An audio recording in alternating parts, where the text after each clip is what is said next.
You mentioned offensive line guard or center. Let's talk left tackle. Jedrick Wills is a guy. A lot of people are like, oh, they should pick up their 5th round out. They shouldn't pick up the.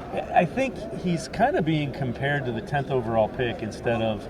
No, I'm not defending him. There are some plays that you look at and you go, man, you got to give me more than that. But he is probably an average to slightly above average left tackle.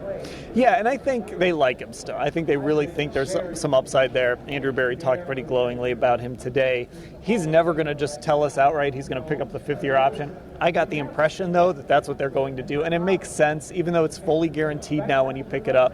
I still think it makes sense at the cost to give him that other year, to give him one more year after this year to show what he can do. And you have to ask yourself the question, who's going to play that position if it's not Jed Wills? So maybe Jed isn't a Pro Bowler. Maybe he isn't, maybe he's top half, borderline top half left tackle, but who are you going to get if it's not him? It's okay to continue to develop him, and if you have a backup plan, great, like you did at center this year.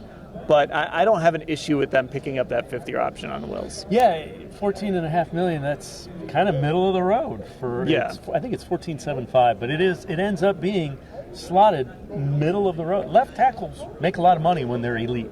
Yeah, exactly, and you can figure things out after that. So you pay him that, or look, if he delivers and he's really good, you can maybe change that number a little bit with an extension. So there's some flexibility after they get through this year if he shows you he's the guy. But I just think you pick up that option and you kind of hope that these next 2 years you see that development under Bill Callahan.